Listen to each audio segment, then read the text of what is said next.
Mom, you're too kind. That's why Jenny got spoiled and can't do any cleaning or cooking properly. Get out now, you useless person. Unable to bear my mother-in-law's mistreatment any longer, I timidly brought up the topic of divorce. To my surprise, it was readily accepted. I've been wondering how long that jinx would stay in our house. Come on, Ryan, that's not nice. Calling Jenny a jinx to her face. Apparently, both of them had been calling me a jinx behind my back. My hands are trembling slightly. Right now, my parents' house is the only place I can rely on. I saw this coming. I'm ready. My mother's cryptic words make me tilt my head in confusion. It turns out my parents had been secretly making plans without telling me. I'm Jenny, 30 years old. I married Ryan, a senior colleague, 2 years ago.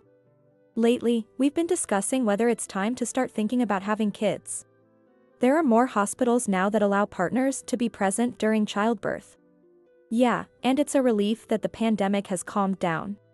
We got married during the middle of a global pandemic with flu-like symptoms.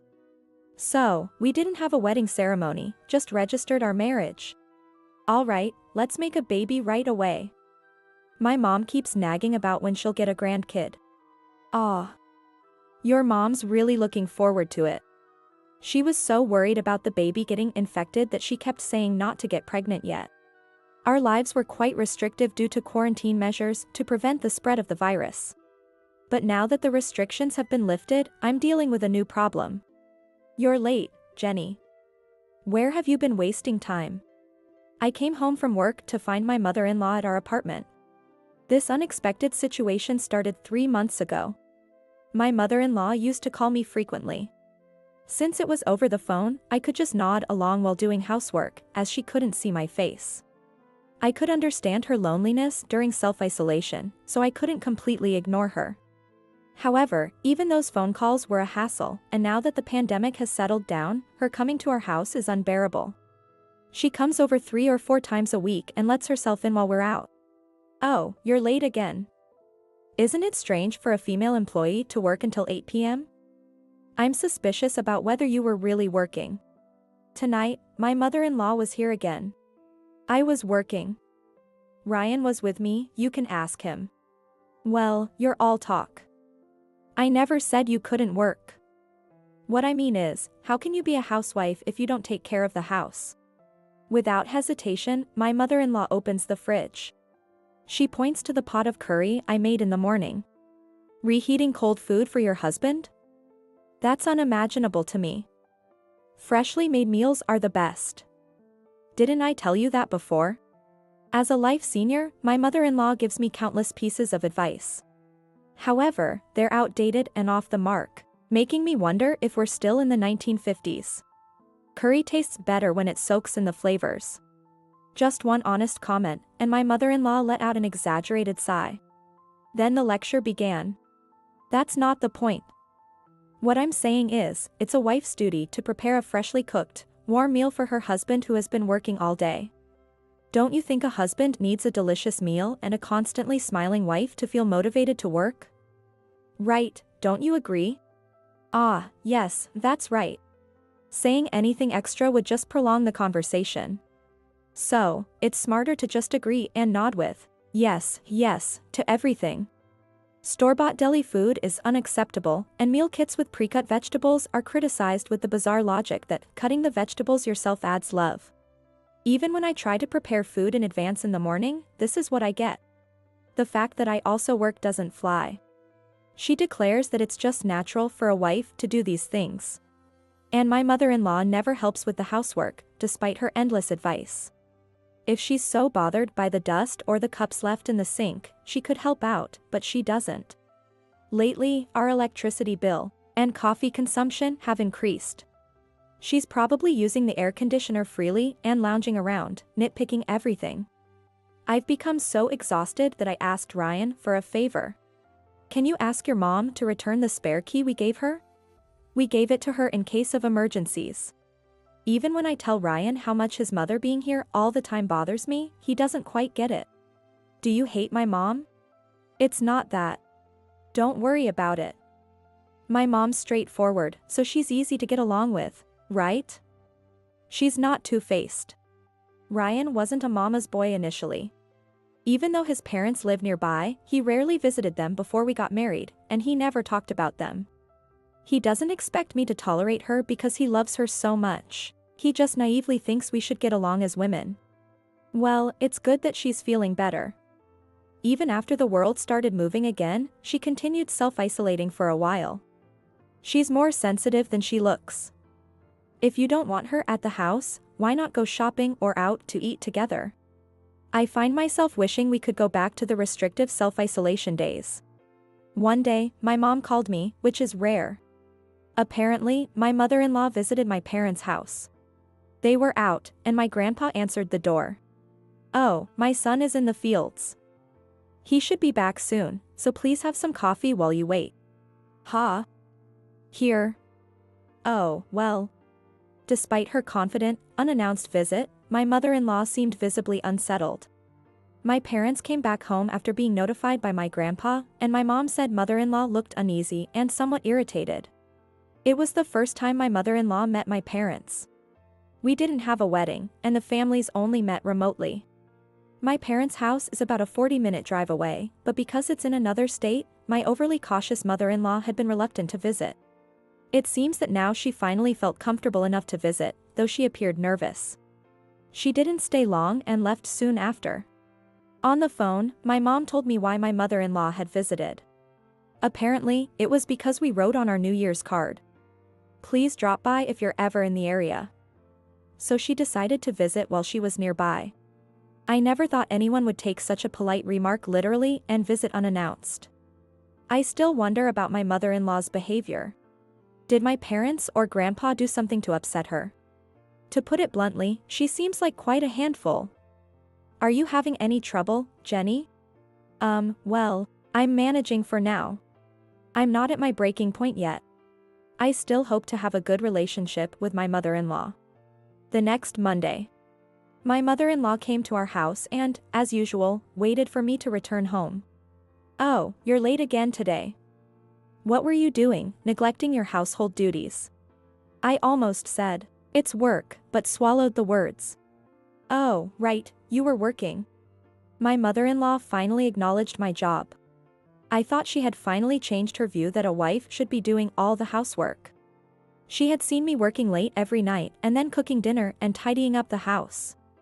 I felt relieved, thinking my efforts had finally been recognized. I tried to return her smile, but then I realized something was off. Poor people are always busy, and Jenny, you're destined to work for the rest of your life. What? I could understand her old-fashioned views on a wife's role. It was probably how things were in her younger days. But why was she suddenly belittling me? It made no sense. As I stood there confused, she snorted. "Yesterday, I visited your parents." I was shocked. She continued, looking down on me. "Your parents' house is falling apart. It looks like a haunted house." Yes, my parents' house is old. It's a traditional house. But it's well maintained despite its age. It irritated me that she couldn't see the difference. "I met your parents, too. They came back from the fields in a dirty truck, wearing grimy clothes. It gives me the creeps just thinking about it." She dramatically hugged herself and shivered. "And on the way back, they gave me fresh onions as a souvenir. They were warm from being outside, and they smelled sweaty and dirty.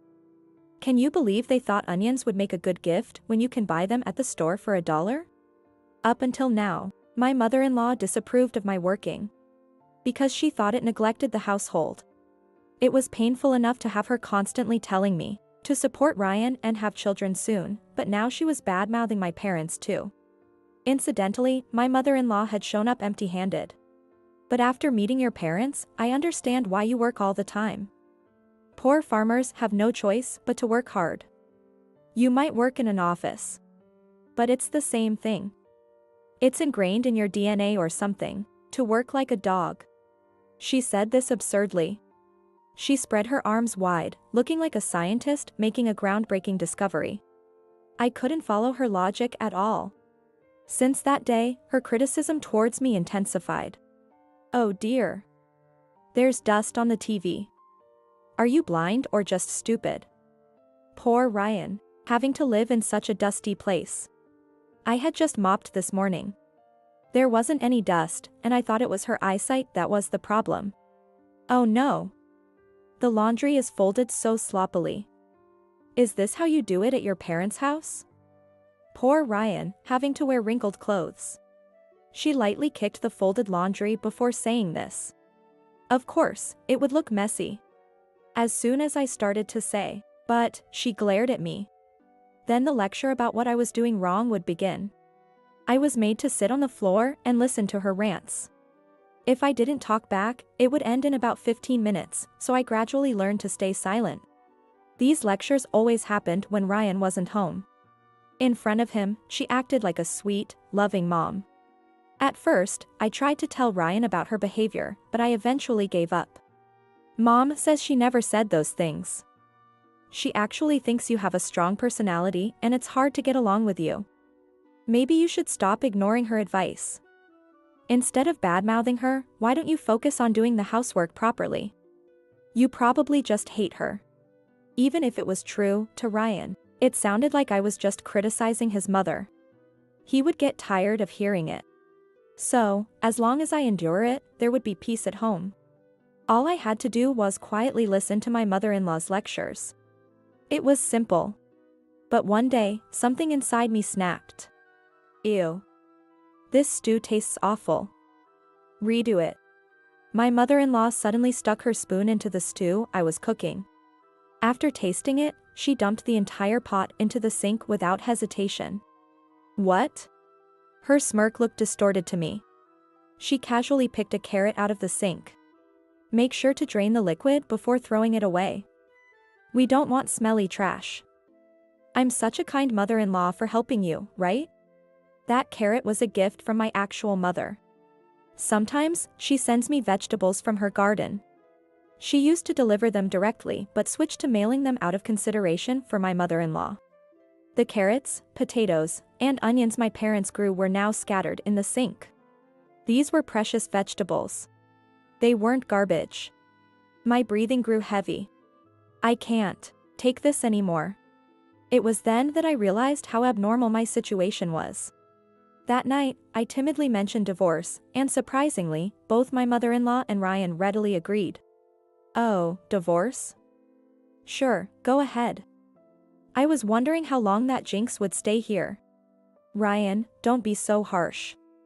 Calling Jenny a jinx to her face. Apparently, they had been calling me a jinx. Mom, you're too kind. That's why Jenny got spoiled and can't do any cleaning or cooking properly. Get out now, you useless person. Okay.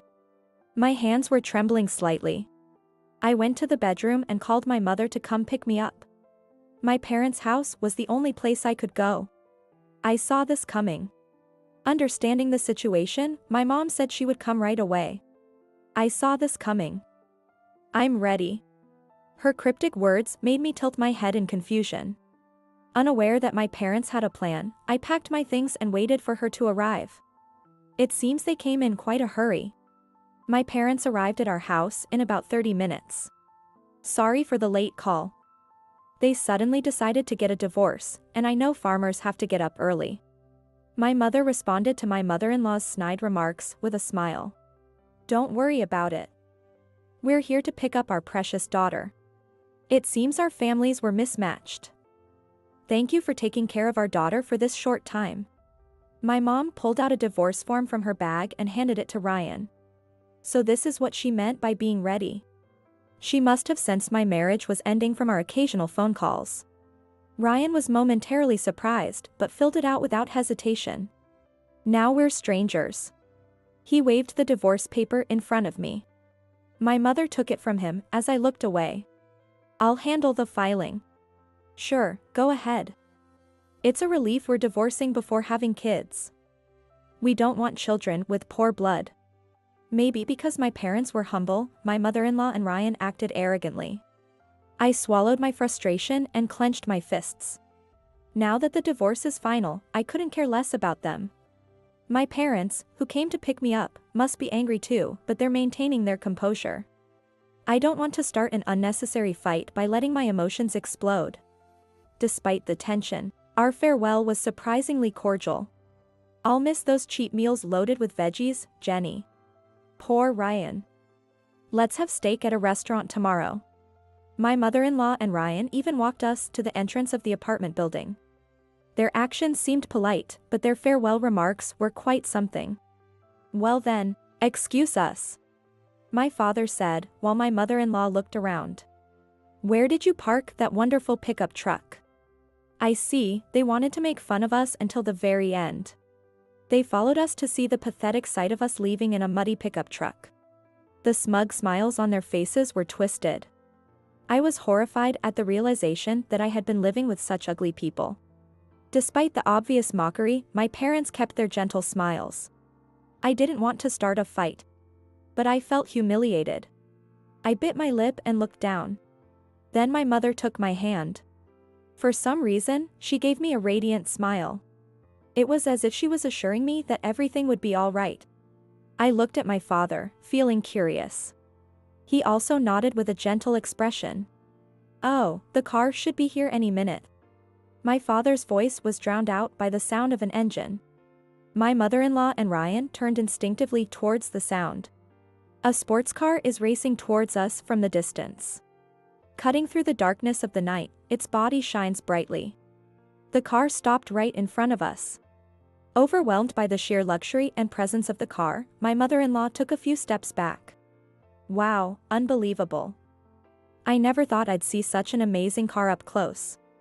Ryan, on the other hand, was drawn to the car like a magnet. He reached out to touch it, but my father held him back. My father didn't want him to touch the car with his dirty hands. Ryan looked annoyed at being stopped. Just then, the driver's door opened. Well, look who's all here. Stepping out of the driver's seat was my grandfather. What? From the sleek sports car emerged my decidedly rustic-looking grandfather. It was so beyond Ryan's expectations that he stood there with his mouth open. Thank you for taking care of my granddaughter. I'm here to pick up my family. My parents put my luggage in the back seat and got in. My grandfather, who opened the passenger door for me, smiled, and then I realized, so that's what it is. I quickly composed my surprised expression and put on a confident smile. Thank you, Grandpa. I sat in the passenger seat, fastened my seatbelt, and opened the window. Playing the role of a princess, I raised my right hand gracefully. Goodbye. Farewell. Since they always look down on me and my family as poor farmers, they decided to arrive in a sports car to make a statement. Even Ryan, who understood the value, and my mother-in-law, who had no interest in cars, were intimidated by the sheer luxury. It was a subtle revenge by my parents and grandfather. What? Grandfather stepped on the accelerator. My mother-in-law and Ryan, standing there with stupid expressions, quickly vanished from sight. I had always believed that since I got married and became independent, I couldn't ask my parents for help. But my family has always been on my side. I finally relaxed. Grandpa, Dad, Mom, thank you. Did you see their shocked faces? It felt so good. My parents smirked knowingly. Yes, but this is just the beginning. Ha! I had become so used to being dictated by my mother-in-law that my emotions had dulled. But my parents were still burning with anger on my behalf. Those two won't stay quiet. They'll definitely come back to cause trouble. I swallowed hard. And as my mother predicted, the next day, mother-in-law and Ryan showed up at our house. They rang the intercom repeatedly and banged on the door when there was no response. Fearing they'd break down the door, I reluctantly addressed them. Can I help you? They jumped and turned around. They eyed me from head to toe. Seeing I was just the same as usual, they smirked. See, I told you, yesterday was just a bluff. Yeah. That car was probably a rental. Must have cost a fortune just to rent it for a few hours. Such a waste of money. A pickup truck and a rundown house suit farmers better anyway. They were clearly bitter about last night. They came all the way here to insult me more. My parents had anticipated this day and prepared accordingly. They didn't want their carefully laid plans to go to waste just because mother-in-law and Ryan backed down at the sight of one sports car. When I left our apartment, I never wanted to see Ryan's face again. But now, seeing them come as expected made my heart race. Oh, this house is indeed old. We didn't mind, but it hurt a bit to hear you call it a dump. I lowered my eyebrows and fiddled with my fingers, pretending to lack confidence. Seeing me so humble, mother-in-law got even more arrogant. Oh, I'm sorry. I just told the truth. I don't understand farmers' feelings. The house and land are big, but why live in such a shabby house? I'd rather live in a small but nice new house. Poor farmers have a different sense of value from the rest of the world. I nodded slightly, absorbing her spiteful remarks. Yes. It's the house I grew up in, so it never felt strange to me. But now that you mention it, the steps everywhere and the drafts in winter do bother me. We don't use the AC in summer because it's breezy. But it worries me since my parents and grandfather are elderly. Since I was being so honest, mother-in-law blushed with satisfaction. That's right. An old house can be deadly for the elderly. The real summer heat is coming soon. Nowadays, living without AC is unthinkable. I hope they make it to autumn. Oh, but then there's winter and the risk of a heart attack in the bath, right? Poor farmers. Always on the edge of the grave. Mother-in-law clutched her chest and pretended to be in pain. Ryan laughed as she dramatically rolled her eyes. Thank you for your concern, I said, not letting their vulgar laughter get to me. But you don't need to worry anymore. While speaking, I spun around. I pointed to the house across the narrow street with my right hand. That's our new home. What? Ryan and his mother stood staring at a brand new, modern house. It was a large, white house that looked out of place in the somewhat rural neighborhood of traditional homes. A spacious lawn was adorned with seasonal flowers swaying in the breeze. A mansion. Yes, in one word, mansion, fits perfectly. Just then, the front door of the mansion opened. My parents emerged. What? How? My mother-in-law clutched the front of her shirt tightly. It wasn't just bad acting, she genuinely seemed to be in pain. I told you, this is our new home. What? My parents, dressed in casual clothes, waved at us with smiles. As I crossed the street towards them, my mother-in-law and Ryan followed, staggering like zombies. Is this another show? Did you rent someone else's house? Ryan muttered nervously. My parents smiled even more broadly. Rent? This is our new home. My mother explained bashfully. Jenny told us that our old house made you uncomfortable. We apologize for that. She apologized deeply. But her face couldn't hide her smile. It was sad to let go of our longtime home, but living in a new house is so comfortable. No steps to trip on, and the robot vacuum works wonders. We have a central air conditioning that keeps the house comfortable all year. My husband even insisted on adding a sauna. A sauna at home is amazing. And you, dear, you built a sunroom for drying the laundry. After all, you use the dryer. So it's become a great place for coffee with the neighbors. My parents chatted affectionately, leaving my mother-in-law and Ryan stunned. Ah, are you really living here? My mother-in-law interrupted their conversation. Not remodeling nor rebuilding, but another house on another lot? This isn't normal. It must be a lie. She screamed hysterically. The smiles disappeared from my parents' faces. My mother looked into my mother-in-law's panicked face and spoke calmly. Deciding Jenny was poor and looking down on her, just because our old house was old is what's not normal. I never thought we'd be judged by the appearance of our house. We're not children. But since Jenny was enduring and continuing her marriage, we didn't interfere. We've been preparing to help her whenever she might need it. My mother smiled sharply. Do you still think we're poor farmers after seeing this house?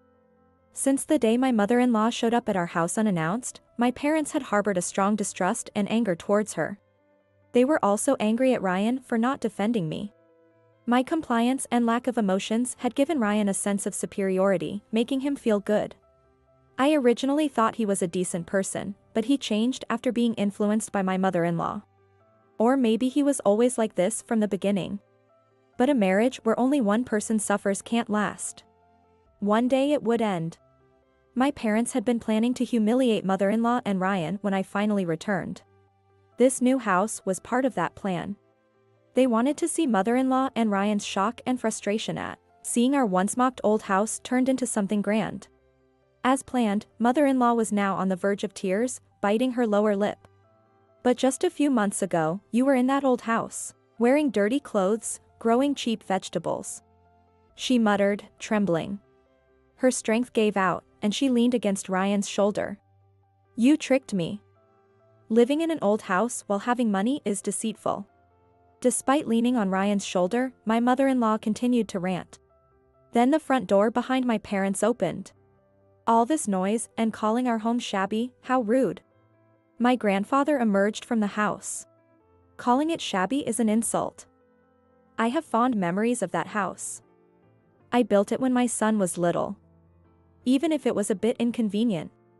It was our beloved home. But I can't allow my granddaughter to be hurt because of it. Straightening his previously hunched back, my grandfather declared. For my dear granddaughter, I'll build 1 or 2 houses so grand that no one can say a word against them.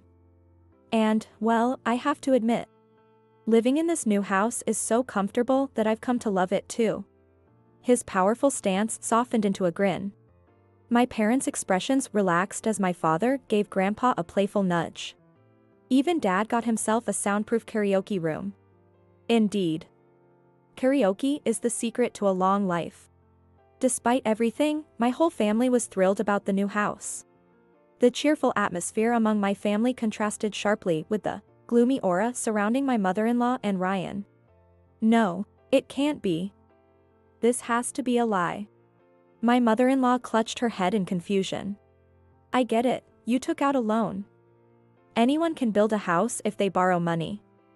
No big deal, moving from an old house doesn't make you special. My mother-in-law was like a weed that wouldn't be crushed no matter how much she was stepped on. She couldn't stand not belittling us somehow. My parents and grandfather exchanged glances. Guess we'll have to show you something special. Grandfather sighed, but a smile played on his lips. He really wanted to show off. He pressed a button on the electronic key, and the large garage door in the yard began to slowly rise. What? When the door fully opened, it revealed a row of luxury cars. That car from yesterday. And all these sports cars. How is this possible? Ryan stumbled towards the garage. Even someone not into cars would be impressed by the gleaming, elegant curves. Wow, this is incredible. The luxury cars shimmered in the sunlight.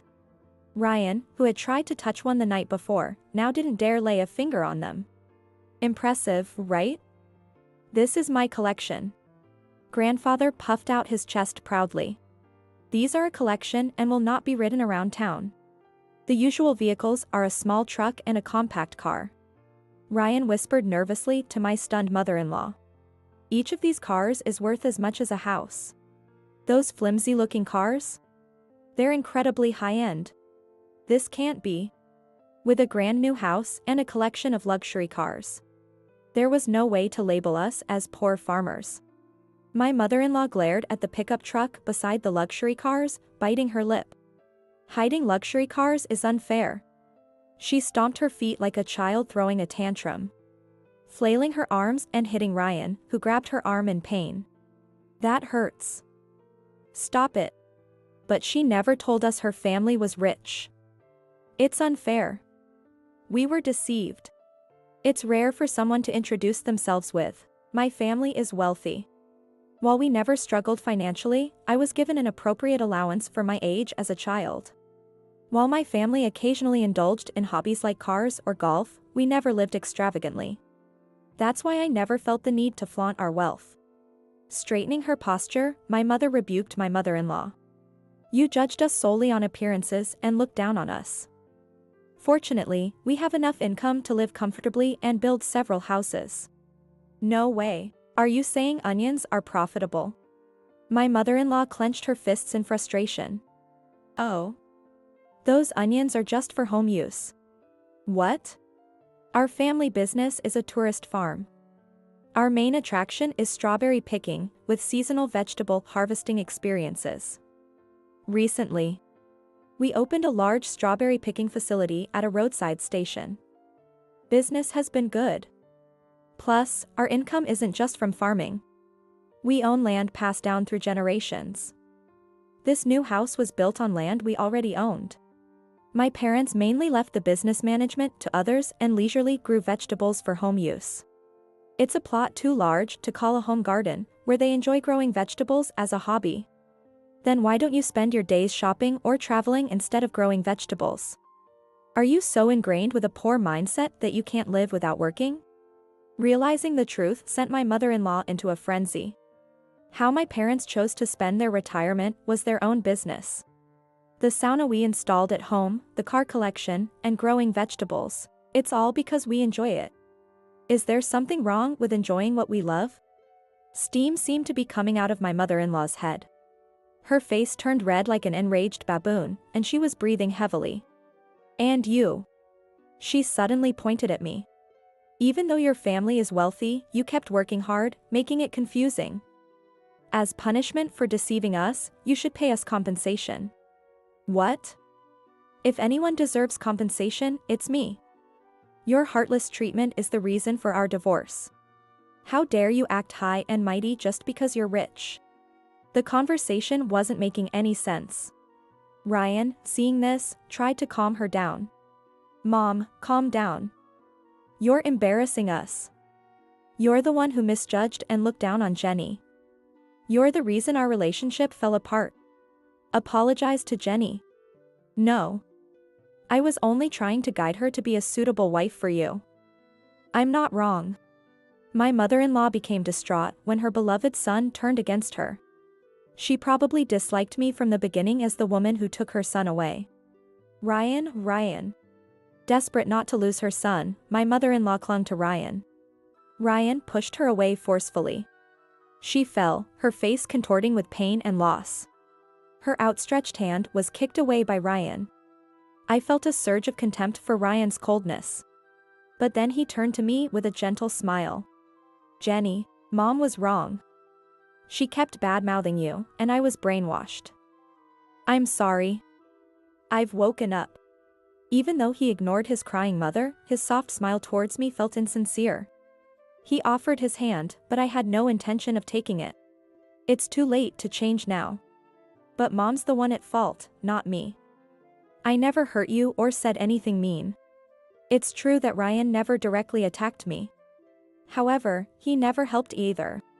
Despite knowing how his mother tormented me, he ignored it. Whether he found it bothersome to intervene or felt superior seeing me suffer, he was complicit. I'm leaving, Mom. Let's start over. His eyes sparkled with sincerity. The romantic moment was shattered by my mother-in-law's shrill scream. Ryan.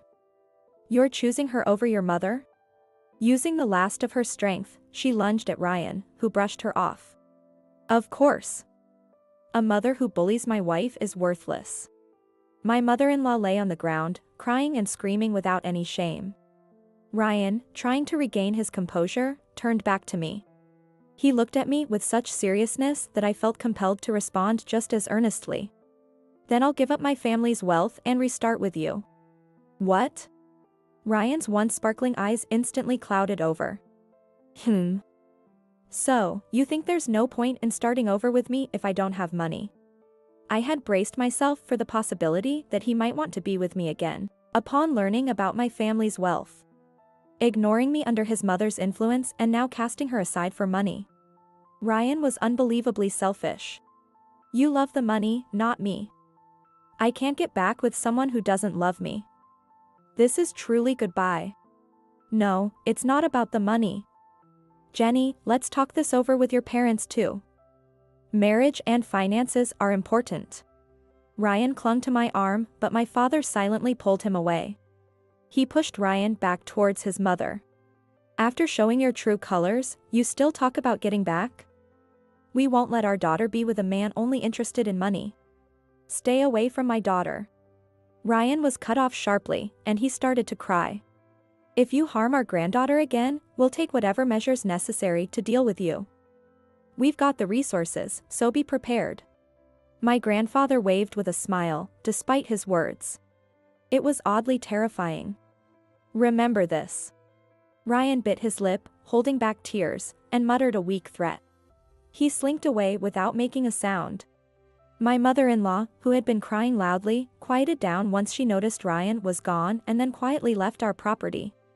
It seemed they only put on a brave front when they thought they had the upper hand. What a sight. They can only be tough with the weak. I shared a bitter laugh with my parents and grandfather. After divorcing Ryan and reverting to my maiden name, I provided minimal explanation at work. I only told a few close colleagues the truth, but the rumor spread quickly. Ryan felt ostracized and quit his job. Just as I was feeling at peace both at home and work, an incident occurred. One late night, our home security system was triggered. The security company was alerted immediately. Police cars soon arrived, creating a commotion. Despite being in a rural neighborhood, a large crowd gathered. In front of everyone, 2 people were apprehended in our yard. Seeing the 2 figures dressed in black, I gasped. Up close, my suspicions were confirmed. It was indeed my mother-in-law and Ryan. Let go. I'm not the bad one. Respect your elders. My mother-in-law, struggling violently, was pinned to the ground. It's a misunderstanding. This is a family member's house, we're not thieves. Ryan, trying to appear rational, attempted to convince the police. But they were no longer family. They're complete strangers. They were trying to break into the garage, which contains valuable cars. They are definitely thieves. We were standing in front of the garage. The shutter was scratched up, and there were crowbars and sickles scattered nearby. We're not thieves. I just came to talk to my beloved wife after a misunderstanding led to our separation. Ryan is surprisingly a good actor. He shouted with tears welling up in the corners of his eyes. However, Ryan's desperate plea was undermined by the large hammer in his hand. With a hammer in one hand, his idea of a discussion sounded more like a prelude to something far worse than theft. Moreover, dressed entirely in black, he looks too suspicious to elicit sympathy from the police or onlookers. Of course, the police didn't buy their story about being relatives or just wanting to talk, and my mother-in-law and Ryan were taken away. Later, the police confirmed they had indeed broken in with the intention of stealing the cars. My mother-in-law, driven by spite, and Ryan, having quit his job and needing money, had fallen to a new low. I thought they couldn't sink any lower. Please tell them we won't settle out of court. Let the police deal with their twisted characters. Meanwhile, I moved back to the new family home. The living room had a projector installed for me, making it clear how much love and thought my family had put into our home. Living in a dream house, my life was still grounded in reality. I continued working, and my parents diligently tended to the farm. Hey, how about we go on a trip sometime? I'll drive. Grateful for all they'd done for me, I suggested a trip for my parents and grandfather. On the day of the trip, the 4 of us squeezed into a small car. It was cramped, but the closeness made me feel warm and comforted by my family.